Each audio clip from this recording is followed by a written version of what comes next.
કેમ છો? Good morning મારા વાલા મિત્રો.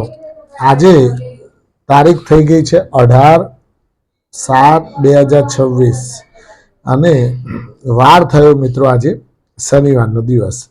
શનિવારનો દિવસ એટલે તમે બધા જાણો છો કે જય જય શ્રી સીતારામ, જય શ્રી હનુમાન દાદા, જય શ્રી શનિદેવ મહારાજ.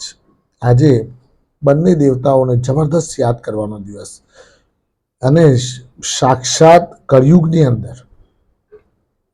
અંદર આ બંને દેવતાઓ સાક્ષાત છે અને એ હજુ પણ હાજરા હજુર છે. હનુમાન દાદા બધા કહે છે એવું, અને બધાને દર્શન પણ મનથી તમે ધારણા રાખો, શ્રદ્ધાપૂર્વક તમે એમનું ભજન, એમના કીર્તન કરો અથવા તો એમને વંદન કરો તો ઓટોમેટિકલી તમને અંદરથી દર્શન થતા હોય છે. આજે આપણે સ્પેશિયલ ટોપિક લઈને આપણે આવ્યા છીએ મિત્રો, કે ટોપિકનું નામ છે શેર બજારમાં ETF. ETF એટલે શું? અમુક લોકોને ખબર જ નથી. બે ત્રણ મિત્રોએ મને મેસેજના માધ્યમ દ્વારા વિડીયોની અંદર પૂછ્યું કે ભાઈ આ ETF શું છે, ETFનો એક વિડીયો બનાવો. તો આજે એક સ્પેશિયલ ETF માટેનો વિડીયો હું લઈને આવેલો છું તમારી સમક્ષ. તો આ ETF એટલે શું અને ETFમાં રોકાણ કેવી રીતે થાય અને ETFમાં રોકાણ કરવાથી ફાયદો શું થાય, આ બધા ઉપર આજે વિસ્તૃતમાં માહિતી આપણે લેવાની છે મિત્રો, ખરું ને? તો પહેલા આપણે પ્રશ્ન છે મિત્રો કે ETF એટલે શું? હવે શેર બજારમાં લોકો સ્ટોક્સ તો લે છે કે ભાઈ ઇન્ફોસિસ લીધો, કે વિપ્રો લીધો, TCS લીધો, કે રિલાયન્સ લીધો, કે HDFC બેંક લીધી, કે ICICI બેંક લીધી, ટીકણું લીધું, ફલાણું લીધું. પણ કોઈને ETFની અમુક જે નવા રિટેલ ઇન્વેસ્ટર આવ્યા હોય એ લોકોને ખબર હોતી નથી. તો એમના માટે ખાસ છે કે ભાઈ ETF એટલે એક્સચેન્જ ટ્રેડેડ ફંડ.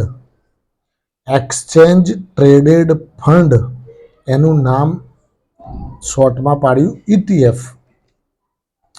એક્સચેન્જ દ્વારા જે ટ્રેડ કરવામાં આવે છે ફંડનું, એને એક્સચેન્જ ટ્રેડેડ ફંડ કહેવાય.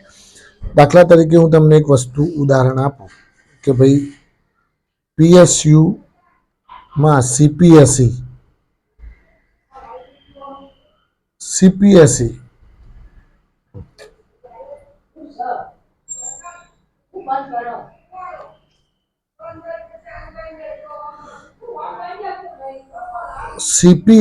ફંડ એટલે તમે જાણો છો કે ભાઈ CPSE એટલે શું? કે PSU સ્ટોક્સમાં જે રોકાણ કરવામાં આવે એ બધા PSU સ્ટોક્સ આવરી લે છે, ખરું ને? એટલે એને કહેવાય CPSE.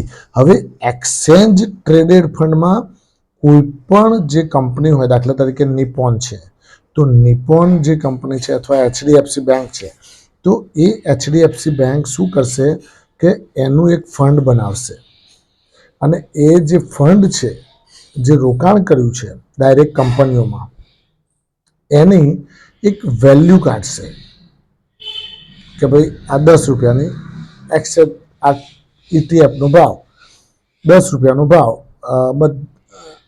HDFC IT fund, HDFC IT ETF fund. તો આ ETF જે ખરું એ ETFને આ લોકો એક્સચેન્જની અંદર પહેલા રજીસ્ટર થાય કે ભાઈ આ અમે ફંડ લઈને આવ્યા છીએ, તો રજીસ્ટર થયું. પછી એક્સચેન્જ દ્વારા એને ટ્રેડેડ કરવામાં આવે, એટલે રજીસ્ટ્રેશન એક્સચેન્જમાં કર્યા પછી આનું ટ્રેડ થતા હોય છે. સમજી ગયા આખી વસ્તુ? એવું નથી કે ભાઈ મેં આમ મનમાં આવ્યું ને મેં બનાવી દીધું ને આમ નોખી દીધું, એવું નહીં. પહેલાં રજીસ્ટર્ડ કરાવવું પડે કે ભાઈ અમે આ ફંડ નવું કાઢીએ છીએ, આટલા આટલા સ્ટોક્સ અંદર લઈશું અને આ પ્રમાણેનું અમારું વેલ્યુ રહેશે. ETF ની, અને અમે આને લોન્ચિંગ કરવા માંગીએ છીએ. તો તમે એની મંજૂરી આપો. તો એક્સચેન્જ એને મંજૂરી આપે. ખ્યાલ આવી ગયો? હવે ETF એટલે તમને અંદાજ આવી ગયો કે શેરના જેમ જ એમાં ટ્રેડિંગ થાય. મ્યુચ્યુઅલ ફંડ નથી આ, બરાબર મગજમાં બેસાડી લેજો. મ્યુચ્યુઅલ ફંડમાં કેવું કે ટ્રેડિંગ ના થાય. મ્યુચ્યુઅલ ફંડમાં તમારું રોકાણ થાય. આજે રોક્યું તો કાલે અથવા પરમ દિવસે તમને એની NAV પ્રમાણેના તમને વેલ્યુ તમારા ખાતામાં આવે. આમાં એવું નથી. આમાં તો તમે લ્યો એટલે તરત જ અંદર બતાવે, અને એના જ દાડે ઇન્ટ્રાડે કરવું હોય તો ETF થાય. ETF સ્ટોકના જેમ જ ટ્રેડિંગ થાય. ETF સ્ટોકના જેમ જ લે વેચ કરી શકશો તમે. દાખલા તરીકે HDFC IT ફંડ હોય, એ હું તો કહું છું 20 રૂપિયા ચાલે છે, તો 20 રૂપિયા વાળો તમે લીધો 1000, જેમ શેર લેતા હોય એમ જ લેવાનું. 1000 શેર લીધા ETFના, તો એ 1000 જે લીધા, હવે માની લો કે એના એક દિવસે 20.50 થયો વધીને, બધા IT સ્ટોક ધમધમાટ ચડ્યા એ દિવસે, એટલે IT સ્ટોક ચડે એટલે ETF ચડે, કારણ કે એ IT નું ફંડ બનાવેલું છે અને IT ના સ્ટોક્સમાં જ એણે રોકાણ કરેલું છે. એટલે એ 20.50 આવે એટલે તમારે કદાચ નહીં 500 રૂપિયા મળતા હોય તો you can exit your position. ખરું ને મિત્રો? આ એક અંદાજ આવી ગયો આખી વસ્તુ. હવે ETFમાં અલગ અલગ ETF બનાવેલા છે. દાખલા તરીકે તમારે ફાર્મામાં રોકાણ કરવાની ઈચ્છા હોય તો ફાર્માનો ETF મળશે તમને. અલગ અલગ કંપનીઓમાં તમારે રોકાણ કરવાની જફા નહીં. દાખલા તરીકે તમારે સન ફાર્મામાં 10,000 રોકો, 25,000 રોકો તમે સિપ્લામાં, 25,000 રોકો ડૉક્ટર રેડ્ડીઝ લેબોરેટરીમાં, 25,000 રોકો તમે પાછા આલ્કેમ લેબોરેટરીમાં. એના કરતાં એ લ્યુપિન ને ફ્યુપિન ને બધું કરવું, એના કરતાં સીધો ફાર્માનો ETF લઈ લો. એટલે ETF વાળા જે ફંડ મેનેજર હોય એ રહ્યા એમાં બધું રોકાણ કરેલું હોય. 25% સન ફાર્મામાં, 20% આને ઢીકણું ફલાણું. એની એક વેલ્યુ બનાવેલી હોય કે ભાઈ 10 રૂપિયાવાળો ફંડ છે, ETF છે, તો એ જે ચાલતો હોય એ વખતે ભાવ એ તમને લખશો એટલે ઓટોમેટિકલી આવી જશે. અને એ તમારે ખરીદવાનું, જેમ સ્ટોક ખરીદતા હોય એમ જ. અને એને ખરીદી અને પછી રાખવું હોય 2 વર્ષ, 5 વર્ષ, 10 વર્ષ તો રખાય. ડિલિવરી, કોઈ ચિંતા નહીં. ખરું ને?